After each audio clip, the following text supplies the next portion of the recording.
Selamat pagi dan salam sejahtera untuk kita semua. Perkenalkan, nama saya Yakobus Feverius Edwin Sabahagu. Saya merupakan salah satu dosen di program studi agroteknologi Fakultas Pertanian, Sains dan Kesehatan Universitas Timor. Pada kesempatan kali ini, saya akan menjelaskan tentang pernyataan diri dosen dalam unjuk kerja Tridharma Perguruan Tinggi atau yang disingkat dengan PDD UKT PT, khususnya bidang pengajaran. Nah, sebagai seorang dosen di lingkungan program studi agroteknologi, saya dipercayakan mengampu beberapa mata kuliah, yaitu mata kuliah Sistem Pertanian Terpadu, mata kuliah Konservasi Tanah dan Air, mata kuliah Adaptasi Mitigasi Pengolahan Lahan Kering. Nah, pada kesempatan kali ini saya akan menjelaskan tentang deskripsi singkat dari para mata kuliah Sistem Pertanian Terpadu. Mata kuliah Sistem Pertanian Terpadu merupakan salah satu mata kuliah wajib di program studi agroteknologi yang berada pada semester 7 dengan bobot 3 SKS. Adapun capaian pembelajaran di dalam mata kuliah ini yaitu yang pertama, mahasiswa mampu menjelaskan pengertian daripada sistem pertanian terpadu. Yang kedua, mahasiswa mampu mengidentifikasi model, pola dan sistem pertanian terpadu. Yang ketiga, yaitu yang diharapkan mahasiswa mampu menjelaskan berbagai bentuk, pola, model daripada sistem pertanian terpadu itu sendiri. Yang keempat, yaitu mahasiswa mampu bekerja sama dalam kelompok untuk mengembangkan model sistem pertanian terpadu. Sedangkan yang kelima, yaitu yang diharapkan dari CPMK ini, yaitu mahasiswa mampu membuat suatu konsep daripada model sistem pertanian terpadu. Nah, sedangkan untuk kriteria model penilaian yang digunakan dalam mata kuliah ini, yaitu yang pertama terdiri dari penilaian tugas, yaitu bobotnya 15%. Kemudian yang kedua, praktikum dengan bobot penilaian yang dipakai 20%, dan partisipasi dan kehadiran bobot penilaiannya 15%, UTS 20%, UAS 30%.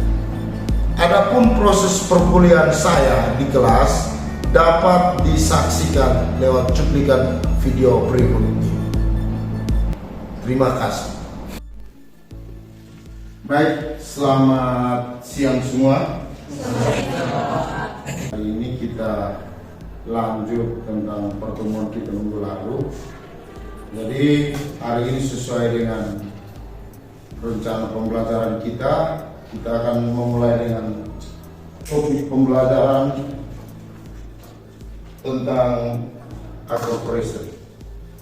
Baik, adik-adik sekalian, berbicara tentang agroforestry mungkin bukan hal yang baru.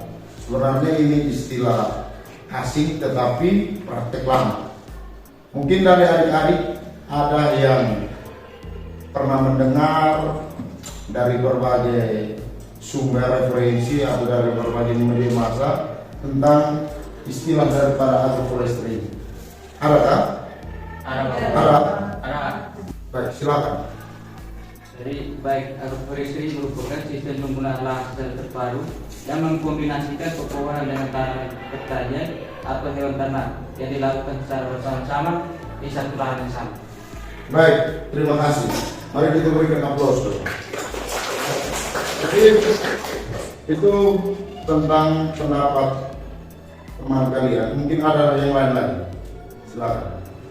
Dari agroforestry merupakan salah satu sistem pengolahan lahan hutan dengan tujuan untuk mengurangi kegiatan kerusakan atau perambahan hutan sekaligus meningkatkan penghasilan petani secara berkelanjutan. Baik, jadi terima kasih untuk dua teman kalian yang sudah menyampaikan istilah agroforestry. Jadi kita lihat di sini bahwa istilah agroforestry.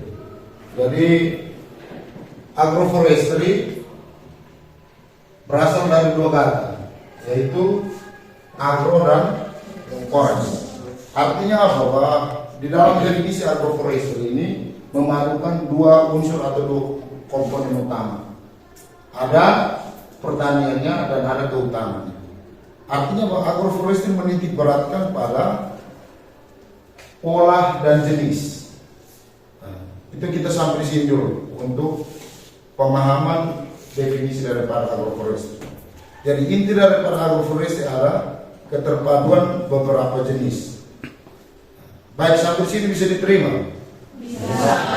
Nah, untuk pertemuan hari ini kita lebih mendalami tentang bagaimana sejarah historikalnya sehingga agroforestry itu ditemukan menurut beberapa referensi dan kemudian pendapat para ahli, kemudian definisi dari agroforestry dan kemudian klasifikasi.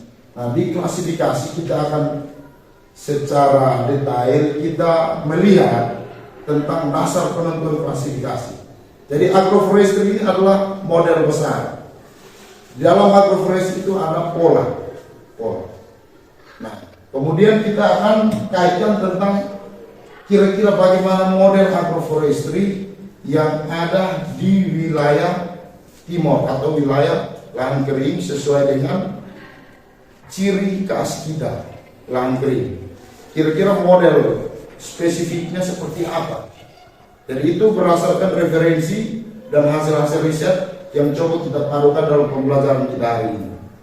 Baik, untuk itu kita lihat satu persatu. Jadi orang NTT pada umumnya sudah mengenal istilah agroforestry ini sejak tahun 1930 itu sudah mulai kenal. Ada di Sika, ada yang dari Sika sini, Momer. Ada. Dan di kampungnya ada namanya model lantorisasi. Jadi perpaduan antara pakan ternak dengan tanaman pertanian. Nah, itu disebut agroforestry. Kemudian itu tahun 1930. Kemudian dari situ kemudian ada pola yang berkembang dalam model itu.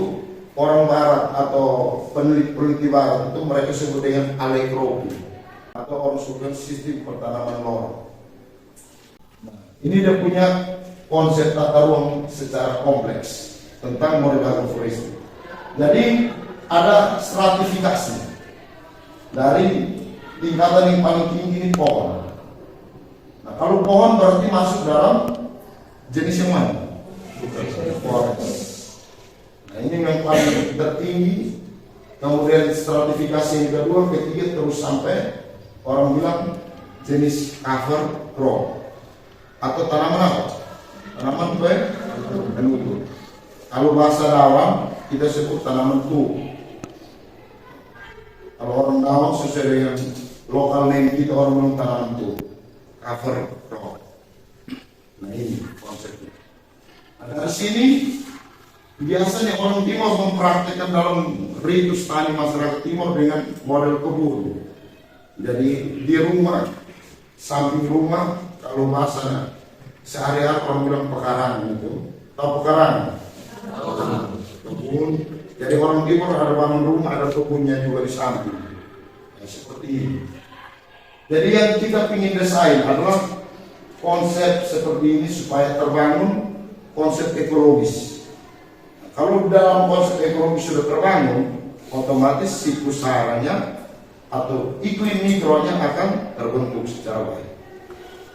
Bagaimana daur siklus hara dari tanaman menghasilkan sel-sel, kemudian terjadi proses dekomposisi, menghasilkan unsur hara diambil lagi untuk proses pertumbuhan dan perkembangan tanaman. Jadi yang kita ingin cita-citakan itu bagaimana sebuah ruang lingkup dalam lingkungan ekologis kita, khususnya perbaikan atau orang bilang konservasi. Konservasi ini apa sebenarnya? Konservasi perbaikan. Kita memperbaiki kondisi kita yang sudah rusak menjadi lebih baik atau lebih optimal. Karena tantangan terbesar kita berada pada lahan kering adalah apa tantangannya? Keterbatasan air dan keterbatasan unsur. Jadi kita dalam mata kuliah ini atau dalam topik ini kita diajarkan tentang bagaimana memanipulasi lingkungan dengan model. Suatu model yang efektif untuk memperbaiki kondisi ekologis kita. Nah, ini tentang tujuan. Nah, model strukturnya seperti ini, atau orang bilang tatanan landscape. Dari kawasan hutan turun kebun, talung, hong, sampai irigasi. Jadi yang kita harus paham ini dari wilayah dataran tinggi. Kenapa dataran tinggi? Orang bilang dataran tinggi adalah wilayah catchment area. Catchment area ini artinya wilayah tanggapan air. Bukan air ini bukan mengalir dari bawah ke atas, kecuali kita pakai pompa air. Ya toh? Nah, kalau dari ini ya kita sebut dengan landscape. Tata hidrologi. Bagaimana hutan memberikan jaminan terhadap siklus hidrologi. Kemudian baru alir ke sini. Jadi ini tata landscape sederhana yang harus kita bangun. Makanya biasa kalau orang menanam pohon itu jangan tanam di bawah, tanam di atas, supaya mencegah erosi dan lain-lain semua. Kemudian berkaitan dengan iklim. Jadi untuk Pulau Timor secara umum permintaan air di atmosfer tinggi. Kemudian suhu udara yang tinggi. Kemudian curah hujan rendah 400 sampai 1900 mm per tahun. Kemudian pola iklimnya iklim monsal. Jadi iklim monsal ini kalau kita biasa pembagian tipe iklim itu berdasarkan Smith dan Ferguson, iklim diklasifikasikan A sampai F. Dari yang iklim basah sampai yang arid. Nah, Timor secara umum kita berada pada wilayah pulau mana? Pulau Timor. Nah, wilayah Pulau Timor berada pada iklim D. Artinya apa? Antara semi arid. Nah, ini kondisi iklim kita. Semi arid. Nah, semi arid sampai istilah arid. Sampai yang paling kering. Nah, tentunya dengan kondisi keterbatasan iklim ini, bagaimana cara kita untuk membuat perbaikan lingkungan yang baik seperti apa? Apa yang mau kita buat? Tantangan kita sebagai orang agrotek, apa yang mau kita buat? Apa kita berpasrah pada alam atau berpasrah pada bentukan? Tergantung pilihan, mau pilih yang mana? Jadi hadirnya agroforestry memberikan jaminan perubahan atau konservasi perbaikan lingkungan. Nah, ini tentang land use, penggunaan manajemen penggunaan lahan. Nanti kita lihat. Nah, ini tentang manajemen wilayah lahan kering. Jadi dilihat sepintas ada mulai dari Maroko, kemudian di Afrika, Timor punya. Bentuk ekologi kita semua sama. Ekologi lahan kering. Nah, ekologi lahan kering ini yang membuat kita berbeda dengan wilayah lain. Makanya ketika kita mau memberikan intervensi perlakuan harus disesuaikan berdasarkan kondisi ekologi. Jangan sampai kita pindah sawit datang tanam di timur, itu kan tidak sesuai. Harus disesuaikan pada potensi. Ini kayu putih, di sini orang tua kita tanam jagung. Ini juga model agroforestry. Kemudian ada pohon asam. Di sini kemudian orang pelihara ternak. Ini ada kusambi. Ini model-model yang dipraktekkan secara tradisional. Jadi orang tua lepas ternak di padang savana. Karena kita tahu bahwa tipologi hutan itu kan ada beberapa jenis, ada stepa, ada savana. Ada model tipologi. Nah, ini dia punya persebaran. Jadi untuk agroforestry sudah berkembang lama. Tadi sejak 1930 itu sudah tahu. Tetapi istilah ini booming di tahun-tahun sekitar 90-an. Nah, ini dia punya peta persebaran agroforestry. Mulai dari di Jambi ada Rubir Agroforestry. Nah, kita di NTT namanya silvopasture. Nanti kita lihat kenapa dinamakan silvopasture. Alasannya apa? Bukan dia tiap hari pakai juga, tidak. Jadi simpang pasti. Itu dilihat dari kombinasi jenis tanam. Baik, itu untuk historisnya. Jadi historis. Dan seperti ini situasi yang terjadi. Historis dan sejarah. Jadi sejarah tentang tantangan yang harus kita dapat. Ini terjadi apa? Splash erosion. Terjadi illegal logging atau perambahan kawasan hutan di wilayah dataran tinggi, sehingga menyebabkan apa? Erosi. Sehingga wilayah pinggir pantai, pinggir aliran sungai tidak mampu memfilter. Nah, ini splash erosi. Makanya orang buat orang reboisasi itu harus taruh sini. Kalau ini gundul, otomatis hujan datang, kikis semua di sini. Terakhir material hara itu terjadi pengendapan. Makanya ketika habis hujan atau habis banjir di daerah dataran rendah itu biasanya penumpukan material atau dia punya tanahnya lebih halus, toh? Iya. Itu kenapa? Itu hara semua yang tertimbun di bagian sini. Itu material hara. Karena tidak ada apa? Bagian yang mampu memfilter. Dari hujan dari sini tembus. Makanya tidak heran kalau kita hujan di wilayah dataran tinggi, orang Malaka diuntungkan. Ada yang dari Malaka sini? Mana? Makanya lihat orang Malaka punya budi, punya pisang itu besar-besar, toh? Karena diuntungkan. Terjadi apa? Proses sedimentasi. Terjadi proses sedimentasi. Nah, baik, kita lanjut. Nah, untuk itu kita lihat. Tadi sudah kita lihat tentang sejarah, permasalahan, dan kenapa kita harus belajar agroforestry. Nah, untuk yang kedua kita lihat tentang definisi. Agroforestry itu apa sebenarnya? Tadi sudah disampaikan. Jadi inti dari agroforestry ini beberapa penelitian menurut teman-teman ICRAF. Jadi ICRAF ini yang konsep omong tentang agroforestry. Jadi dia menyatakan bahwa agroforestry adalah sistem tata guna lahan di mana ada tanaman keras. Nah, tanaman keras ini seperti apa? Tanaman kehutanan itu. Tadi sudah disampaikan. Intinya adalah tanaman kehutanan dan tanaman pertanian. Nah, istilah agroforestry biasanya sama dengan apa? Warna tani, kebun campur, dan lain-lain. Jadi agroforestry sama. Dari kalau kita di timur sebut dengan kebun atau orang kebun, orang sebut bilang bahasa Dawanya apa? Pohon. Itu sama seperti orang di Jawa bilang warna tani. Warna tani ini hutan, tani, pertanian. Sama.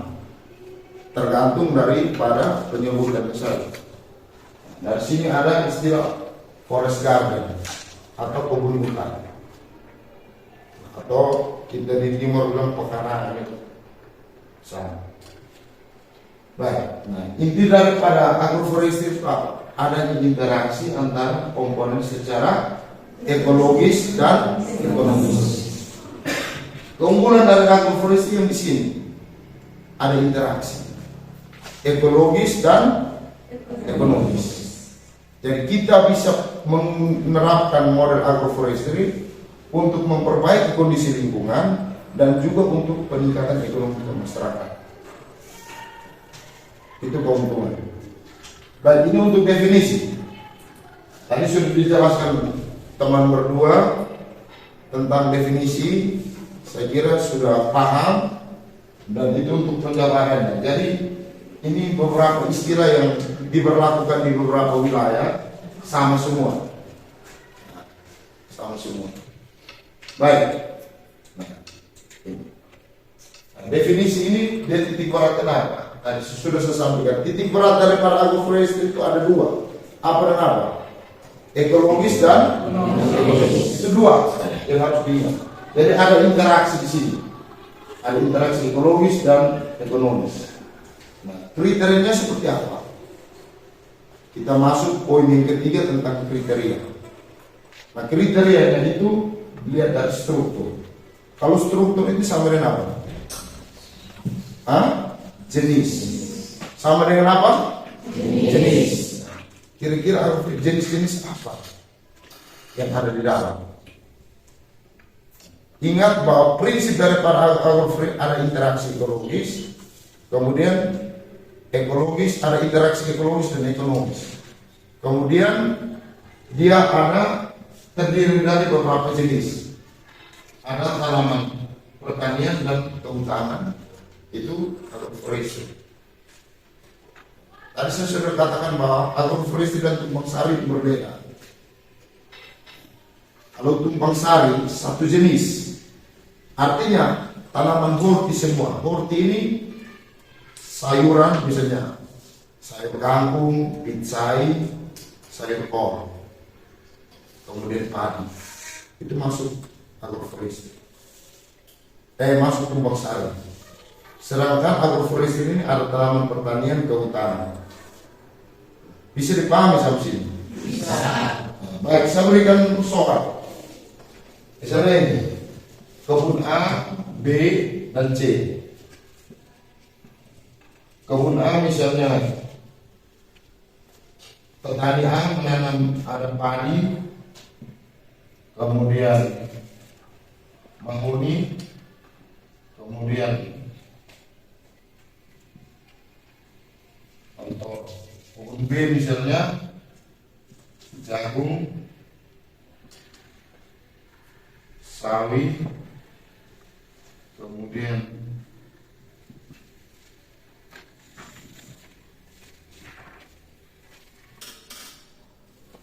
mahoni, padi, jagung, kemudian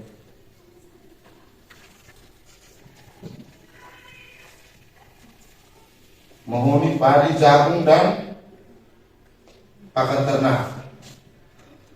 Nah, dari 3 kebun ini adik-adik bisa bantu mana yang termasuk model agroforestry.